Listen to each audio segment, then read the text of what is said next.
And welcome back to our next class.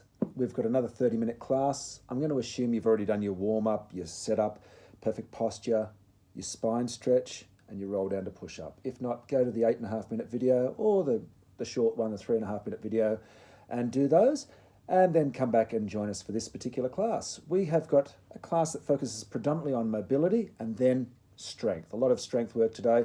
Not a huge amount of stability work, so we'll cover that more in the next class. So let's get started with our chest release. So a nice little mobility sequence to kick us off. And when you're doing your chest release, just a reminder, try not to have that shoulder right up under your ear like so. We are on the beefy part of the shoulder. We're going to keep our hips and our legs nice and still. Of course, your corset muscles are working. They'll be working with all of our exercises.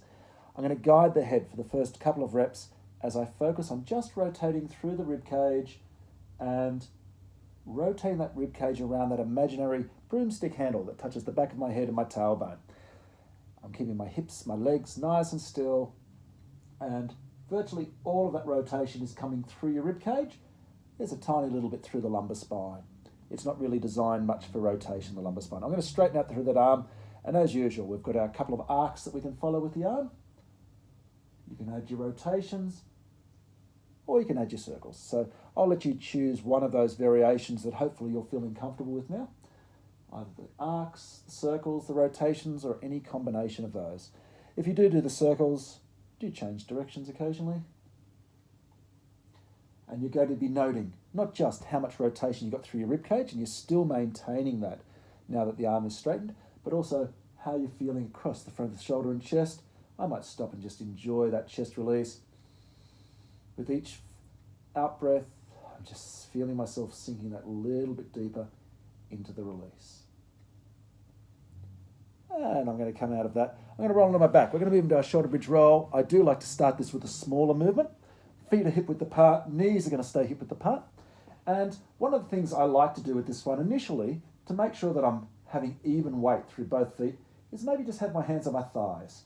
And that's going to make it much easier for me to have that balance between the left and the right foot. And I'm just squishing down on my sponge, taking a breath in, and then rolling back to neutral. So I'm starting in neutral pelvis. Hopefully you know how to find that. You can always go back to your basic videos for some refresher on that. So to start the movement, initiating through glute max and hamstrings, think of pushing the feet away from you and stretching the mat between your heels and your buttocks, and that will initiate your hip extensors to tilt the pelvis, and you'll slowly squish down on that imaginary sponge.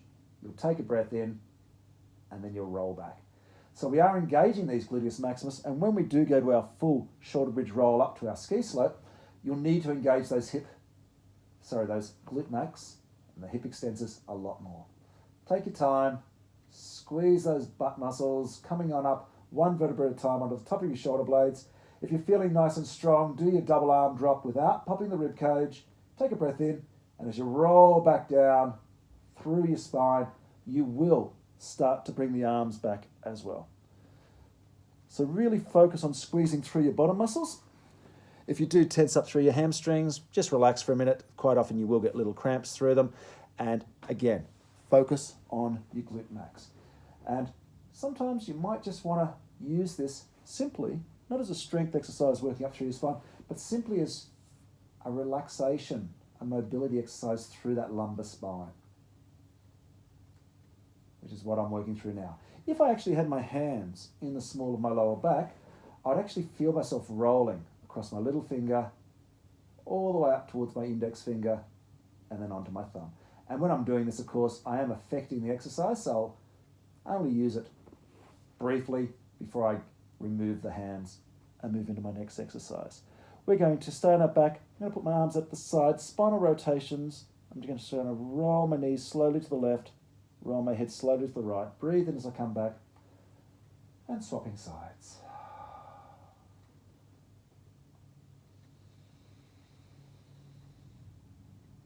So your spine, it's almost like a wet hand washer, and you're just gently wringing it in your hands, rotating it one way, and then rotating it the other. You're doing it gently, and as usual, we're listening to our body and not moving into any pain or discomfort. We need to roll on to our other side and finish off our chest release. So I'll spin around. And again, I'm on the beefy part of my shoulder. I'm going to guide my head and focus on the rib cage rotation, the thoracic rotation. For those first couple of reps, I'm always looking to have excellent alignment. Remember your ABCs: alignment, breathing into the base of those ribs, and centering, working through those corset muscles.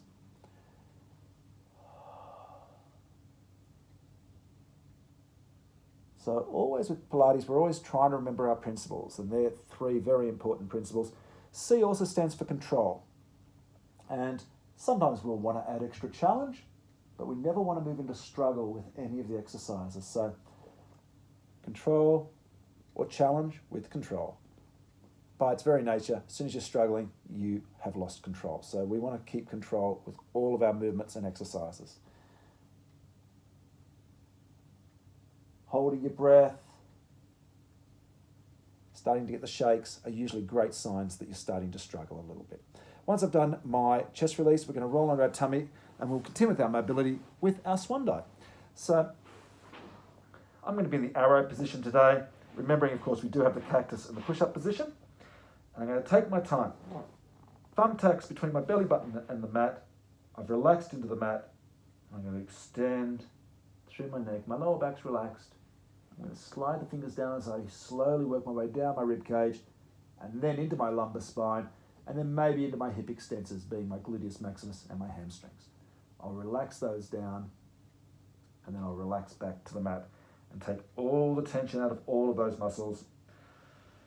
On my next out breath, I'll start again.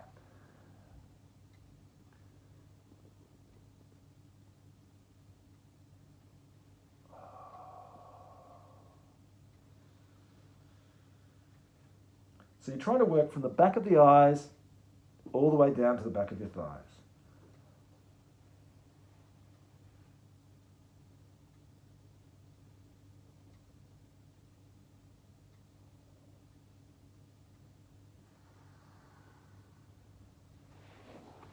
Continue with that. Excellent exercise. It really does help to improve your posture for when you're seated and standing. And we'll have a little child's pose stretch, a little bit of a breather. And I'm just sitting back on my haunches. You can do this wide-kneed as well. It'll actually open up through the hip joint a lot more. You'll find you can sit a lot deeper. And there's a few other variations of our child's pose as well, which we can do. We're going to stay on our side, or go back to our side, and we're going to do basic clams. Now with this particular exercise, my feet are going to be off the floor, but my thigh, the outside of my thigh, will be on the floor, or it will be on the floor still. So I'm in this sort of a position here. My heels are about tailbone height. If you're pregnant or you've got some pelvic floor issues, you can leave that leg on the floor when we open our clam. But for everybody else, let's imagine we're lying against a wall. The back of our head, shoulders, hips, and heels will all be touching that wall. And what I'm going to do here is I'm going to open up the clam. Now I've got a hinge between my feet. It's at 2 points, between the heels and between the balls of the big toes. So I'm opening up. Try to avoid doing this, where your heels get separated. I can immediately feel the tension through the arch of my foot now, and I don't want you to feel that. So just take your time. I'm supporting my head. You can use a pillow, of course, or you can use your arm like I am. So I'm working through my back pocket muscles, my deep lateral rotators, muscles such as piriformis and friends, and that's where I'm feeling it. My hips are staying perfectly still. There are a few variations of our basic clams that we can do, and if you know those, feel free to do them, such as the leg extensions. And like all of our exercises, we're listening to our body. How many of these do you do? Don't get caught up on numbers. Listen to your body. It will tell you when you have done enough. You want to get that burn. I've got my corset muscles working. I've tightened my belt one notch. I can feel that feeling of space between the side of my waist and the mat. And when I've done enough of those, I'm going to roll onto my back. I'm going to do my up, up, down, downs. I'm in neutral pelvis. Corset muscles are engaged. I'm going to try not to engage my love handles as I float one knee up to coffee table. And then I'll bring these globals online as I bring the second leg up. Take a breath in. Breathe out as I take one leg to the floor. Relax through the globals and take the second leg to the floor.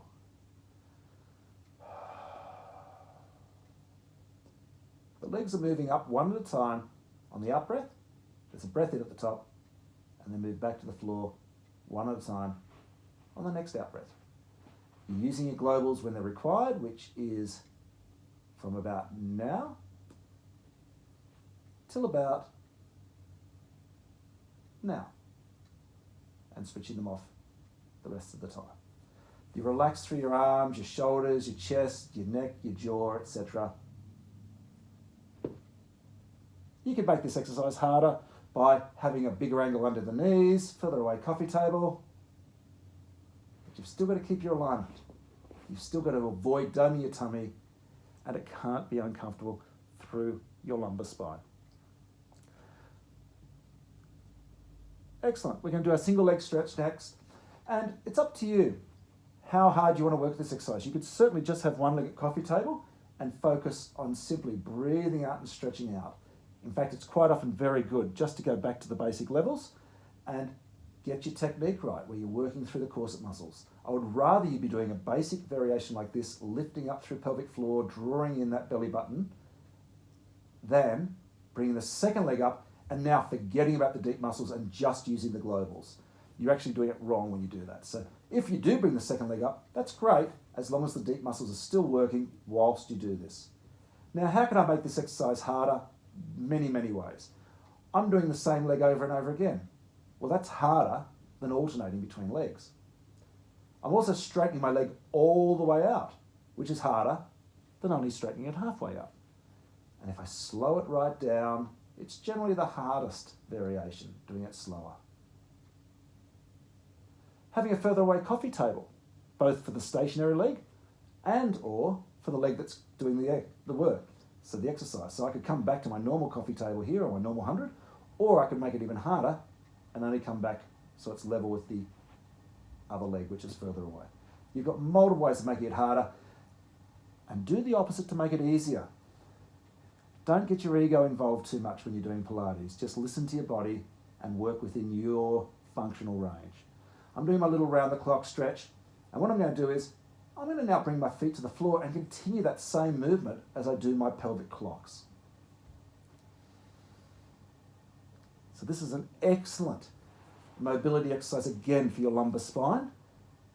Excellent to do after you've done those hard exercises through your global abs, which are also usually working hard through your hip flexors as well. And we are going to get you to roll over onto your other side, and we have to finish off our basic clams. So, once again, get your good alignment, bring the feet off the floor, so always looking to get your correct posture first, and we're going to open up the clam. Now, I didn't do the leg extensions on the other side, but I will show you in a moment. So, I'm opening up, squeezing through here. Now, I like to actually hold that squeeze for a second or so before I slowly close. And one of the best ways to do that was to open. You can hold your thighs still, kick out your shin, unkick, recreate the hinge, and then close. Or you could do the imaginary kick, where you open up, pretend you're kicking, pretend you're unkicking, and then closing. That's going to hold you up there for that second that I asked you for. So it's completely up to you. It is much, much harder. We do have another hip exercise coming up, so you might want to just stick to the basic ones for now. I'm not going to do the pretzel stretches right now. After this, you're of course quite welcome to, if you want to, stop the video, do your pretzel stretches, but otherwise, once you've done enough of those, we are going to come into the Sphinx position. It's called leg pull prone. I call it the Sphinx. Elbows are underneath my shoulders. Now my shoulders are not creeping up towards my ears. I'm looking between my hands, and this is one of those ones where you want to be relaxed through glute max, relaxed through hamstrings. So these muscles are not engaged at all, and I'm imagining there's a steel spike under my belly button, and I'm working very hard through that Easter egg muscle or the belly button muscle, drawing my belly button in towards my spine. And whenever I need a rest, I'll just go down into the squashed frog position, which always feels awesome. And it's extremely hard to leave. You know there's plenty of ways of making this harder. I've mentioned in previous videos you could have one elbow that little bit further away, and I would hold it in this position until I'm ready to have a squashed frog or a rest position. I'm working through one sling of obliques more than the other. But another variation is, if you do want to go into the straight-legged variation, curl your knees under, keep your hips and your torso still as you straighten one, then the second leg without lifting the hips up, if you can avoid it anyway, and also without locking the knees out. You won't be tensing through your butt muscles here, which is one good thing about that exercise, but it's much harder. Plenty of people never need to go into the straight-legged one to get a great workout. If you're getting a great workout, you can still keep breathing without holding your breath with your knees on the mat. Keep your knees on the mat, but also make sure that your feet are relaxed on the mat as well. Don't float the knees off the floor like this. That's just engaging hamstrings, which is helping you to stabilize your pelvis. When you finish doing that, we have got another tough exercise. We're in the middle of a strength series, and this is the right angle triangle. We did the thread the needle the other day, but now we're going to do the static hold. Shoulders locked down, elbow underneath. Again, we're going to be working through the shoulder girdle, and it's the static hold. So you can see I am a nice hypotenuse through from knees to head, and I can also do this in the straight arm position. In fact, all of the right angle triangles, with the exception of thread the needle, can be done straight armed. It's a little bit easier through the elastic muscles here, between hips and ribs. It's a little bit easier for your neck. It's a little bit easier through the shoulder. It's harder through the wrist and the forearms. So it's up to you how long you hold it here. It is a tough exercise. You're working isometrically, which means the muscles are not changing length. And these elastic muscles between hips and ribs here and here should be the same length. You shouldn't be banana shaped like that. So it's up to you whether you want to be doing that bent armed or straight armed. It is harder bent armed, and both variations are harder straight legged. And I'll show you my feet position when I do straight legged. I've got my top leg forward. It is hard, by the way. It's not an easy exercise doing that. I'm keeping my knees soft, and if I was doing it straight armed, I'd be keeping my elbows soft as well. We are going to roll over onto our back and do our shoulder bridge lift. So continuing with strength, this time glute max. And we worked our glute max when we did our shoulder bridge rolls earlier, but now we're like a slab of concrete, our entire torso from hips to shoulders, and we push our feet into the mat and lift our hips up, working through our buns of steel, and then we'll come back to the floor. Now, if I don't rest the hips all the way down on the floor, these muscles will stay under tension. Despite them being big and powerful, they still need to rest every now and then. So at the moment, I was just doing my lifts. We've got plenty of other variations, such as our kicks. All of them are going to involve keeping the hips level. If I kick a leg out, I don't drop that hip. If I kick this leg out, I don't drop that hip. So just listen to your body. You might do one kick while you're up there at your ski slope. You might do 2 kicks. You might do half a dozen. But whichever one you're doing, your hips have to stay level.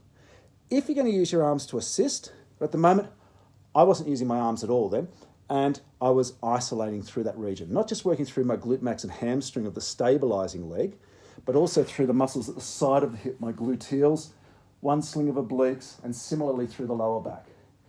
If I want to work through the opposite diagonal lat, then what I can do is, as I'm kicking out my right leg, I can push, I'm going to get this arm out of the way, I can push my right arm into the mat. As I'm kicking out my left leg, I push my left arm into the mat. And so what I'm doing here is, it's not the kicking leg or the kicking arm that's doing the work, it's the other ones.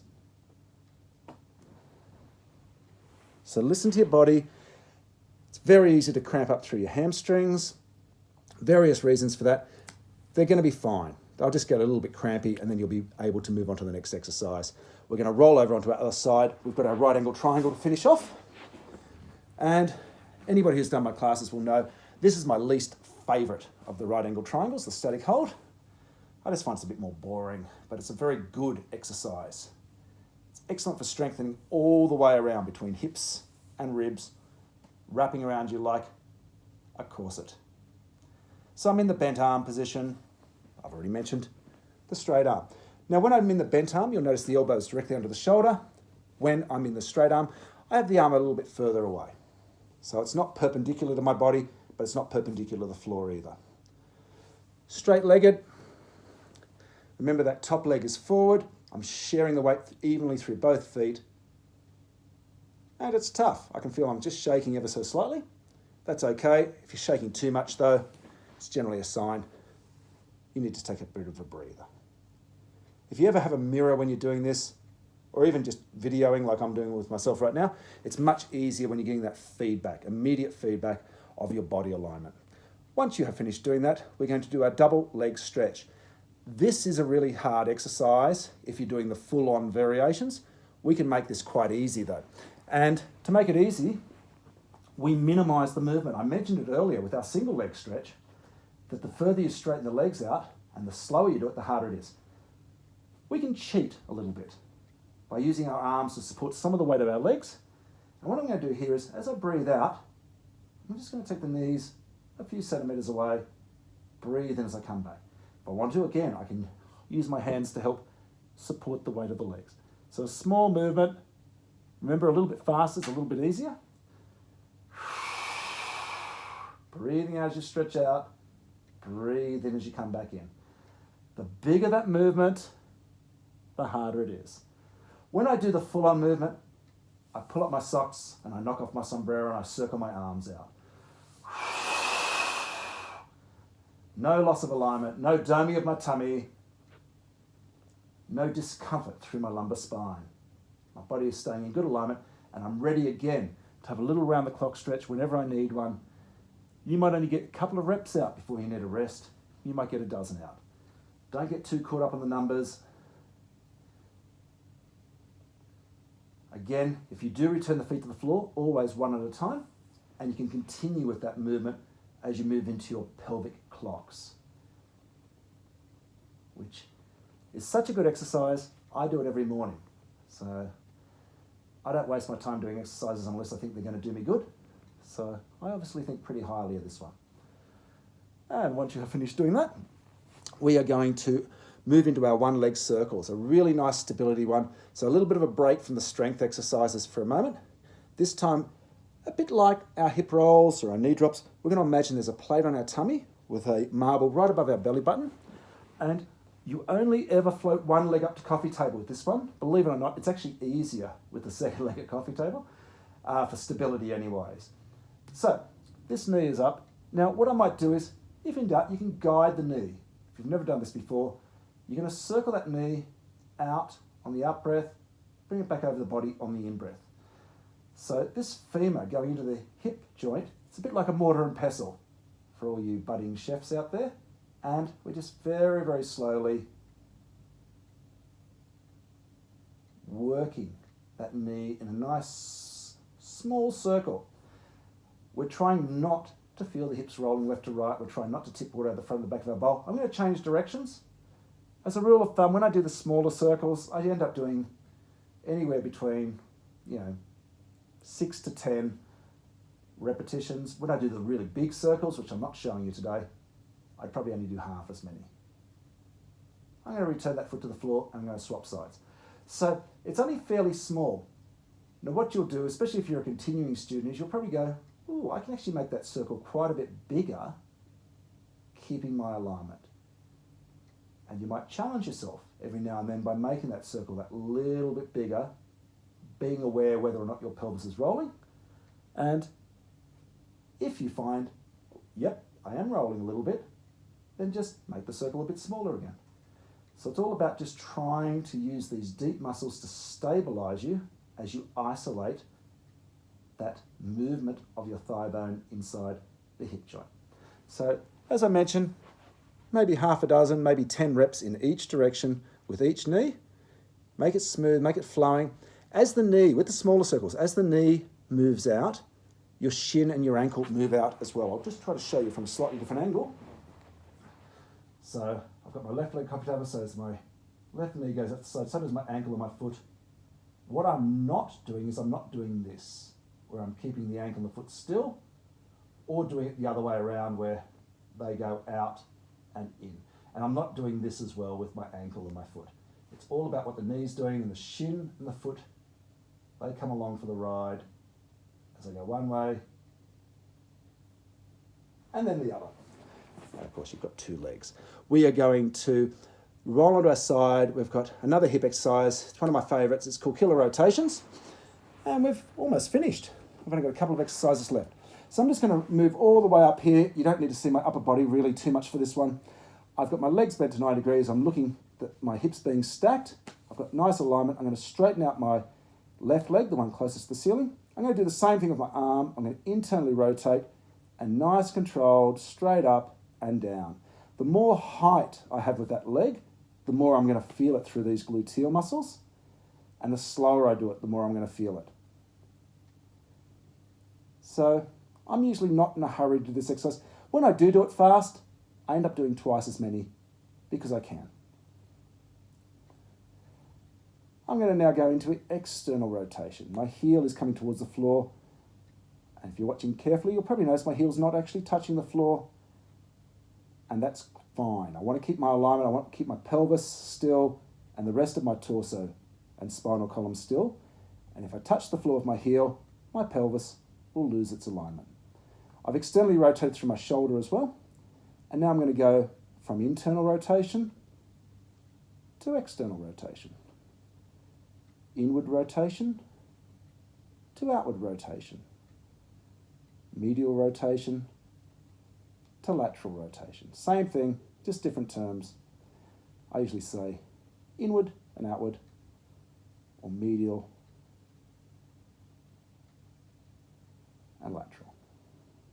When you've done enough of those, have a bit of a breather, maybe give it a bit of a rub, and we'll just do a few gluteal lifts with the leg in neutral, so toes pointing forward, thumbs pointing forward.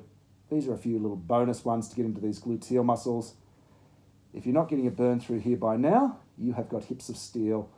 And we're just going to roll onto our tummy, do some Supermans before we do the other side and have a nice stretch. So we did a lot of our glute swimming the other day, and we also did some prone swimming then. And then we went into our Superman. So just a reminder, I want to engage a glute max, then stretch and lift that leg, relax it down, engage the opposite glute max, then stretch and lift the other leg. I'm going to have my arms out. You won't be able to see them when they're off screen, but it's going to be opposite arm, opposite leg, and also ever so slightly through the crown of the head. I will move down on the mat so you can see me a bit better in a moment.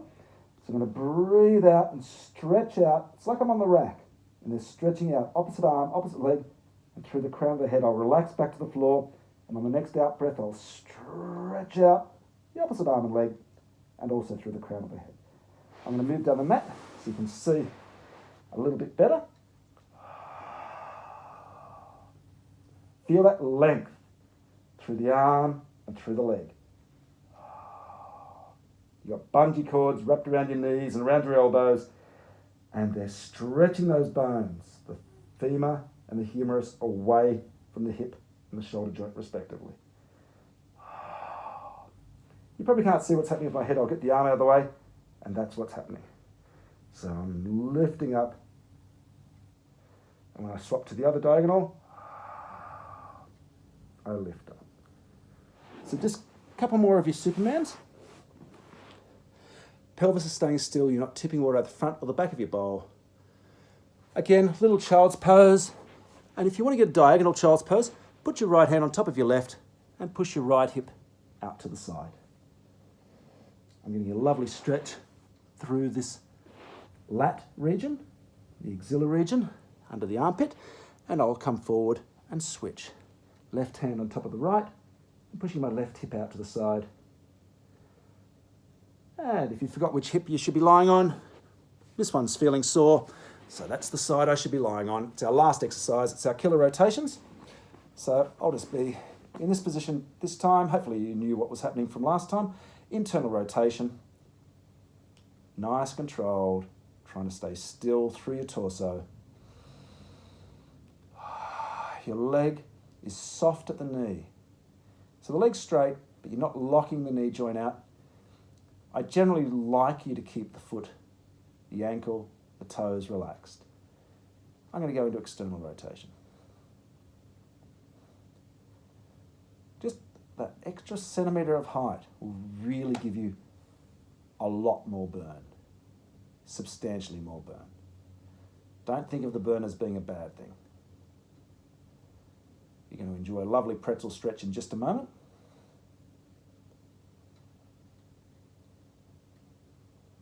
And now I'll go from toe to heel. Internal rotation to external rotation.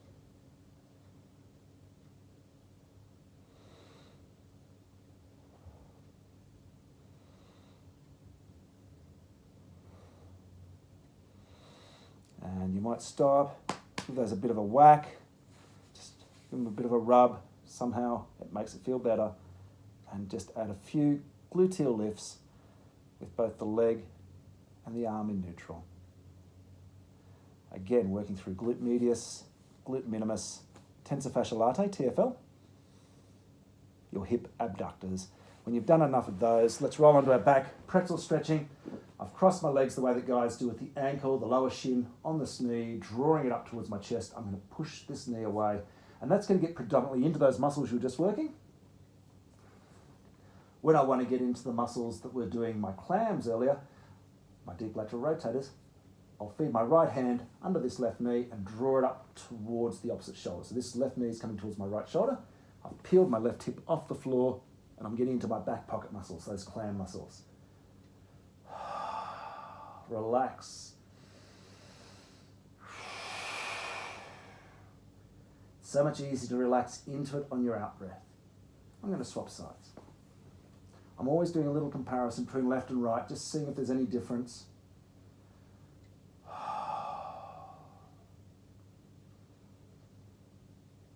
Right now, this side feels a little tighter, but this is the side that I just did, so it's usually going to feel a little bit sorer. And I'll get into those deep lateral rotators.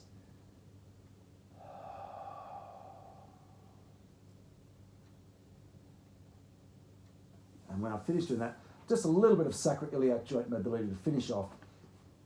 Pushing my right hip and leg away as I draw the left hip and leg in towards my ribcage, and then switching. So this is that seesawing of your pelvis.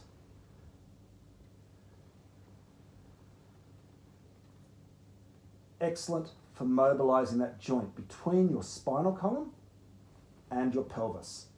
So it's almost the link. It's two of them, left and right, the link between your upper body and your lower body. It's very good for helping to relax through those lumbar multifidus as well. That's all we have time for today. I hope you enjoyed the class. I hope to be back in a few days' time with our next video. So until then, keep practicing.